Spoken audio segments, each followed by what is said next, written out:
इतना तय माना जा रहा है कि वो देश में नहीं है। जब इस देश के पूर्व प्रधानमंत्री के निधन के बाद राष्ट्रीय शोक का अवसर है, ऐसे में नेता प्रतिपक्ष, कांग्रेस का सबसे बड़ा नेता, जो अभी कुछ घंटे पहले तक दावा कर रहा था कि मनमोहन सिंह परिवार के सदस्य की तरह थे, मेरे राजनीतिक गुरु थे, उनके निधन पर जब राष्ट्रीय शोक मना रहा, जब पूरा देश शोक मना रहा है, तो राहुल गांधी को लगा कि अब देश में जितना करना था, हमको जो मुद्दे उठाने थे वो उठा चुके और वो निकल लिए।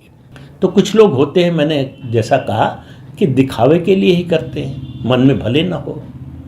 तो राहुल गांधी ये बार बार साबित करते हैं कि वो नेता तो नहीं ही है। अगर नेता होते तो 7 दिन तक देश से बाहर नहीं जाते, और अगर अभिनेता होते तो भी नहीं जाते, यानी दिखावे के लिए कर रहे होते तब भी नहीं जाते। तो वो नेता तो नहीं ही है, अभिनेता भी नहीं है।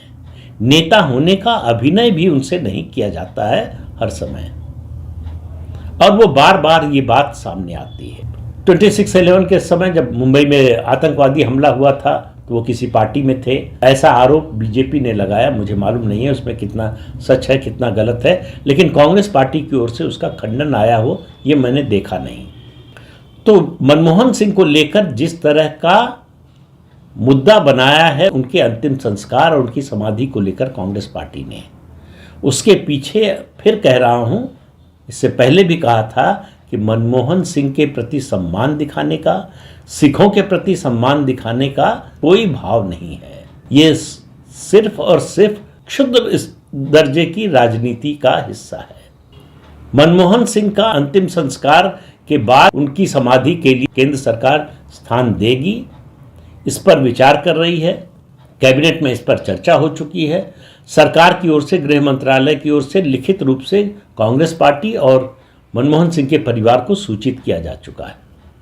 इसके बावजूद कांग्रेस पार्टी इस पर राजनीति कर रही है।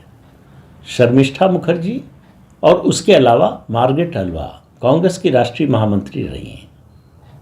उन्होंने जो बात कही है, दोनों ने कहा था अलग अलग मुद्दे पर।